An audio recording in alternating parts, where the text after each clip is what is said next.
اس کو نہیں کہتے کہ دو علماء کے درمیان اختلاف ہو گیا تو چیزیں مشتبہ ہو گئی، اس کے نتیجے میں دنیا کی ہر چیز حرام ہو جائے گی۔ ٹھیک ہے، نقطہ آپ نے واضح فرمایا۔ اچھا، یہ جو آپ وسلم نے فرمایا ہے کہ جو چیزیں مشتبہات ہیں ان کے بارے میں تم نے پیچھے ہٹنا ہے، ان کو اختیار نہ کرو، یہی سیدھے رستے پر رہنے کی علامت ہے، لیکن کوئی شخص آگے بڑھ کے کہتا ہے جی کہ یہ مشتبہ تھی اب تک، لیکن میں غور و فکر سے متعین کر دیتا ہوں، میری یہ رائے بنی ہے کہ یہ حلال ہے، یا میری یہ رائے بنی ہے کہ یہ حرام ہے، تو اس صورت میں تو پھر یہ جو حکم، یہ ترغیب دی گئی ہے، یہ تو باقی نہیں رہتی۔ وہ مشتبہ چیز اگر میرے لیے حلال ہو گئی ہے تو اب تو میں اس کو پورے اعتماد سے استعمال کروں۔ نہیں، وہ مشتبہ ہی نہیں رہی۔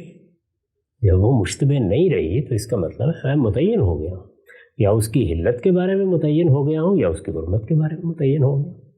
تو جب حرمت اور حلت میں سے کوئی ایک جہت متعین ہو گئی تو وہ پھر بین ہو گئی، واضح ہو گئی۔ اگر وضو نہیں ہے تو میں مشتبہ پہ کھڑا ہوں۔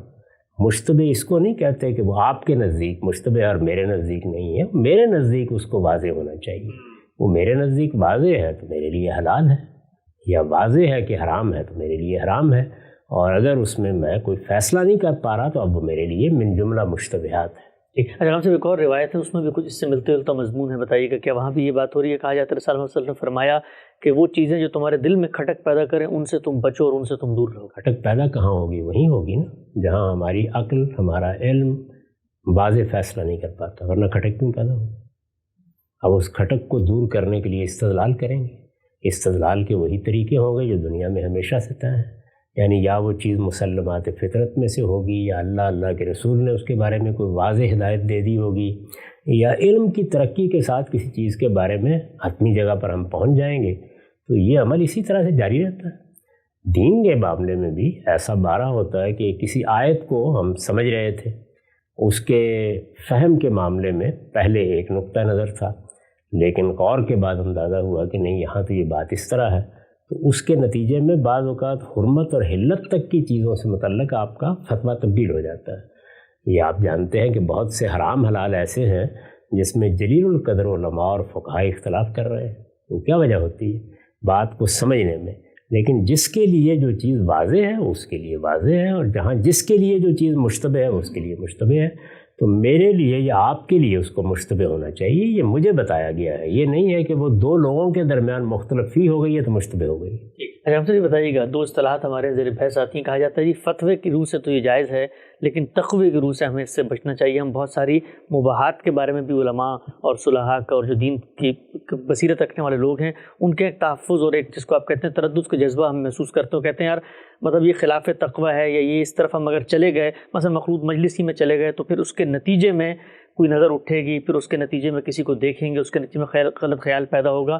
تو اس رویے کو آپ کیسے دیکھتے ہیں جو عام طور پہ ہمارے مذہبی حلقوں میں سامنے آتا ہے کہ جی تقوی کا تقاضا یہ ہے، اگرچہ فتویٰ اس کے لیے جائز ہے؟ اس کے لیے بھی صحیح تعبیر سد ذریعہ ہے، یعنی ایسی چیزیں ہیں کہ جو برائی کی طرف لے جا سکتی ہیں، جیسے بہت سی چیزیں انسان کو بھلائی کی طرف لے جاتی ہیں۔ آپ اچھی مجلسوں میں بیٹھیں گے، علماء کے پاس بیٹھیں گے، دین کو سمجھنے والے لوگوں سے صحبت رکھیں گے، آپ کے دوست اچھے ہوں گے تو یہ چیزیں آپ کو بھلائی کی طرف لے جائیں گی۔ انسان برے لوگوں کے پاس بیٹھتا ہے، ایسی مجلسوں میں چلا جاتا ہے جہاں فواحش کی ترغیب ہوتی ہے، غلط باتوں کی ترغیب ہوتی ہے، الہات کی ترغیب ہوتی ہے، تو اس کا اندیشہ ہوتا ہے نا کہ وہ ان چیزوں میں پڑ جائے گا، کیونکہ انسان صحبت سے اثر قبول کرتا ہے، انسان کی طبیعت پر گفتگویں اثر انداز ہوتی ہیں، انسان کی طبیعت پر احوال اثر انداز ہوتے ہیں۔ ہمارا عام مشاہدہ ہے کہ ایک آدمی اچھا بھلا دین کے ساتھ محبت رکھنے والا تھا، لیکن ایسے لوگوں میں جا بیٹھا کہ جو شب و روز دین کا مذاق اڑاتے ہیں یا اخلاقیات کا مذاق اڑاتے ہیں، تو آہستہ آہستہ اس کے دل میں بھی ان چیزوں کے بارے میں ویسی خود فراموشی پیدا ہو جاتی ہے۔ یہ ہمارا عام مشاہدہ ہے۔ تو اس کو کہتے ہیں سد ذریعہ، یعنی کسی کو ہم نصیحت کرتے ہیں، بچوں کو نصیحت کرتے ہیں کہ بیٹے بری صحبت میں نہ بیٹھو۔ بری صحبت میں بیٹھنے سے تو کوئی گناہ نہیں ہو جاتا، لیکن اگر بیٹھے گا آدمی تو اندیشہ ہوتا ہے کہ وہ کسی برے کام میں جا پڑے گا۔ اس کو سد ذریعہ اس لیے کہتے ہیں کہ سد ذریعہ کا مطلب ہے وہ رستہ روکا جائے جس سے آدمی کسی برائی کی طرف جا سکتا ہے۔ تو سد ذریعہ کے معاملے میں احتیاط کا مشورہ ہر شخص کو دینا چاہیے، یہ بالکل درست ہے۔ اس میں فتویٰ اور تقویٰ کیا چیز ہے؟ یعنی فتویٰ تو اسی چیز پر ہوگا جس کے بارے میں اللہ اور اللہ کا رسول حکم دے رہا ہے، وہ ہم حکم بیان کر دیں گے۔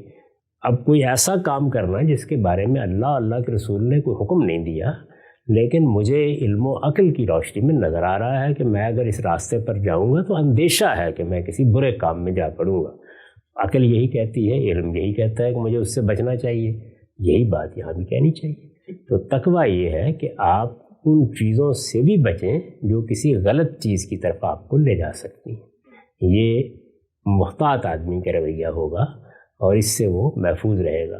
لیکن بعض ضرورتیں ایسی ہو سکتی ہیں کہ جس کے تحت ایک آدمی کو جانا ہی پڑے۔ مثال کے طور پر ایک آدمی کہیں ملازمت کرتا ہے، ایسی جگہ پر رہتا ہے جہاں اس کے گرد و پیش میں اسی طرح کی چیزیں ہیں، تو ان چیزوں کے بارے میں پھر زیادہ آدمی سے کہا جائے گا کہ تمہیں چونکہ جانا تو پڑتا ہی ہے تو اپنے آپ کو بچانے کی کوشش کرو۔ اب بچانے کی کوشش باطن میں ہوگی، ظاہر میں ہوگی، یہ سب چیزیں تقوی کی علامت ہے۔ اچھا، ہم سے ایک اطلاقی سوال پوچھ لیتا ہوں میں آپ سے، لوگ عام طور پہ پوچھتے بھی ہیں، یہ وطن علماء کو یا مذہبی لوگوں کو یہ گانے بجانے کے کانسرٹس وغیرہ میں جانا چاہیے، فلمیں وغیرہ دیکھنے جانا چاہیے؟ یہ بات یہ ہے کہ ایک آدمی جب دین کا عالم بن جاتا ہے تو لوگ اس کی طرف دیکھتے ہیں، اس سے دین سیکھتے ہیں، اس کو بڑے اعلیٰ کردار پر دیکھنا چاہتے ہیں۔ اس وجہ سے اس کو بہت سی چیزوں میں احتیاط کرنی چاہیے۔ کیوں احتیاط کرنی چاہیے؟ اس لیے احتیاط کرنی چاہیے کہ وہ لوگوں کا رہنما ہے، اور ایک رہنما کے لیے بعض وہ چیزیں جو بالکل جائز ہوتی ہیں وہ بھی بعض اوقات اختیار کرنا دوسرے لوگوں کے لیے غلط چیزوں کی طرف ترغیب کا ذریعہ بن سکتا ہے۔ یہ اصولی جواب ہے، یعنی اصولاً ایک عالم کو، ایک رہنما کو جس کی طرف لوگ دیکھتے ہوں، زیادہ محتاط رہنا چاہیے۔ اب زیادہ احتیاط کا یہ فیصلہ بھی حالات کے لحاظ سے ہو۔ ممکن ہے کہ بعض ایسی مجالس ہوں جن میں کسی سوسائٹی کا رواج ہو کہ لوگ جاتے ہیں، کوئی معنی نہیں ہے اس میں، یا ان میں ماحول ایسا ہوتا ہے کہ اس ماحول کو میں بھی اپنے لیے گوارا کروں، کوئی اور آدمی بھی اپنے لیے گوارا کرے۔ ایک جگہ ایسی ہو سکتی ہے کہ بظاہر تو کوئی ناجائز چیز نہیں ہے، لیکن مجموعی حیثیت سے وہ ماحول اچھا نہیں بنتا۔ لڑکے بالے بیٹھ کے آپس میں گفتگو کر رہے ہیں، لطائف سنا رہے ہیں، ایک دوسرے پر پھپتیاں کس رہے ہیں۔ اب اگر آپ بالکل فتوے کی نگاہ سے دیکھیں تو ہو سکتا ہے ان میں سے کسی چیز کے بارے میں یہ کہنا مشکل ہو کہ یہ کوئی ناجائز چیز ہے، لیکن بزرگ عام طور پر یہ کوشش کرتے ہیں کہ ایسی جگہوں پر نہ بیٹھیں۔ تو یہ بالکل ایک اور چیز ہے۔ اسی کو بعض صلحاء اس طرح بیان کرتے ہیں کہ بہت سی چیزیں ایسی ہیں جو عام لوگوں کے لیے بالکل جائز ہوتی ہیں، نیکی کے کام بعض اوقات کہے جا سکتے ہیں، لیکن وہ ابرار کے لیے سیئات بن جاتی ہیں۔ اس کا کوئی تعلق نہ فتوے سے ہے نہ اس سے، اس کا تعلق آدمی کے اپنے مرتبے اور مقام سے ہے۔ آپ نے دیکھا ہوگا کہ بہت سے لوگ ہیں جو یہ بات کہیں گے کہ یہ طالب علم بیٹھے ہوئے ہیں یہاں، یہ گپ شپ کریں، استاد کے شائن نشان نہیں ہے، یا یہ کہیں گے کہ یہ ہمارے رہنماؤں کے شائن نشان نہیں ہے، فلاں آدمی بڑا لیڈر ہے، اس کو یہ گفتگو نہیں کرنی چاہیے۔ لیکن وہی گفتگو ہو سکتا ہے کہ ایک سائیکل بنانے والے کی دکان پہ بیٹھے ہوئے لڑکے کے بارے میں آپ کو کوئی تردد پیدا نہ کرے، کسی دہقان کے منہ سے وہ بات نکلے تو کچھ فرق نہ پڑے۔ ہمارے یہاں پنجاب میں لوگ ایسے ہی تکیہ کلام کے طور پر گالی دے دیتے ہیں۔ تو اب کوئی آدمی گالی دے، ہو سکتا ہے کہ آپ ہنس کے وہاں سے گزر جائیں اور کہیں گے دیکھیے بڈھا آدمی ہے، اس کے باوجود بھی اس کی زبان سے کیا باتیں نکل رہی ہیں۔ لیکن وہی بات آپ کسی عالم کی زبان سے سنیں گے، یا وہی بات آپ کسی بڑے رہنما کی زبان سے سنیں گے، تو آپ کو خیال ہوگا کہ اس کو ایسا نہیں کرنا چاہیے۔ اس میں بھی انسان کی فطرت بالکل صحیح فیصلہ کرتی ہے، اور یہاں بھی کوئی فتوے لگانے کی ضرورت نہیں ہے۔ ہر آدمی اپنی حیثیت کے لحاظ سے، اپنے مرتبے کے لحاظ سے اس طرح کے فیصلے کر لیتا ہے۔ بہت اچھا آپ نے جواب دیا۔ آخر سوال آج کی نشست کا آپ کی خدمت میں یہ، آپ نے فرمایا کہ سد ذریعہ کے اصول پہ، پریونٹیو میجر کے اصول پہ ہم ترغیب بھی دیں گے، خود بھی احتیاط کریں گے، کوئی اندیشی کی جگہ ہوں ان سے بچیں گے بھی۔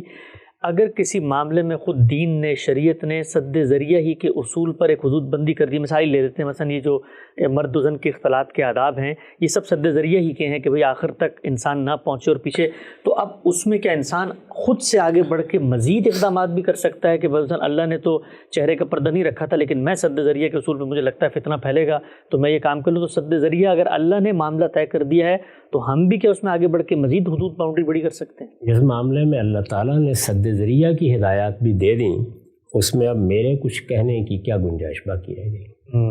یعنی لوگوں کو وہی بات بتائی جائے گی جتنی اللہ تعالیٰ نے بتا دی ہے، کہ اللہ تعالیٰ خود اس بات کا اہتمام کر رہے ہیں، یا اللہ کا رسول اس کا اہتمام کر رہا ہے کہ وہ آپ کو یہ بتائے کہ یہ فلاں فلاں کام نہ کریں، اگر یہ کریں گے تو اس سے اس برائی میں جا پڑیں گے۔